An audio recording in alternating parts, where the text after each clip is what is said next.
ocean, which is certainly very amazing.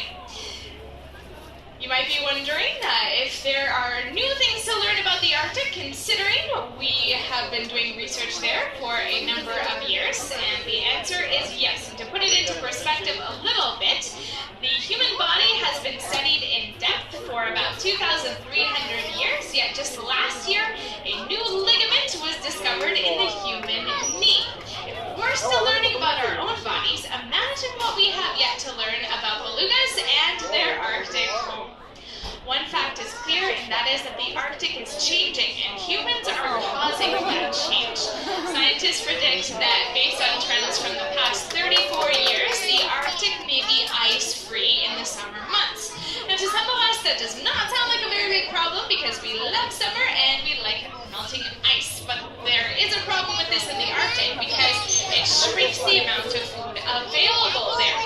The sea ice is where sea ice algae grows, and that provides food for lots of different creatures, and those are then eaten by belugas. So any loss of that sea ice means an impact to the food chain, and therefore an effect on belugas that are living in the Arctic. And we're losing a lot of sea ice each and every year.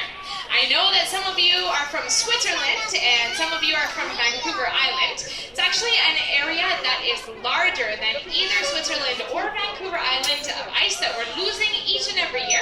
And for this reason, the next 50 years are going to be critical for ensuring the future of belugas and their Arctic home.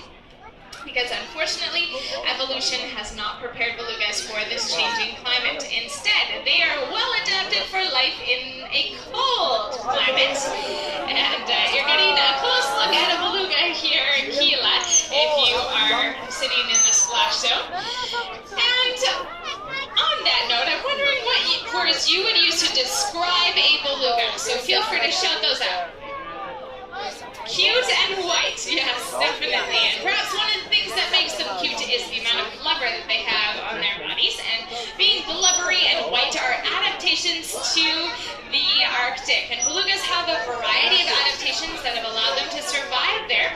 My very favorite one, though, has to be their vocalization. You're jumping up and down. No.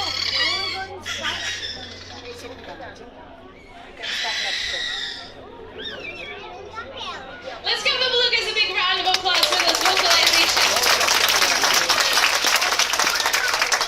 I hope you're listening to those sounds carefully because it's now your turn to try them out. So as loud as you can on the count of 3. Here we go. 1, 2, 3.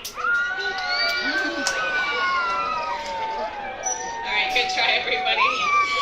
Sounds like that we're part of a research study that took place here at the Vancouver Aquarium for a period of 10 years, and this research showed us, amongst other things, that beluga mothers and their calves develop unique contact calls for one another that they use for the duration of their lives. Now, this research would not have been possible out in the ocean, but here at the aquarium we had an intimate look at the interactions between mothers and calves, and we were able to discover it.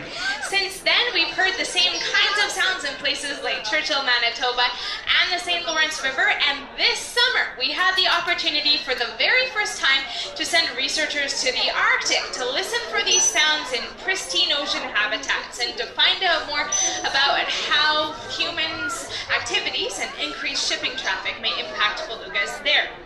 Now, obviously, belugas can make a wide variety of different sounds, but how do they do it?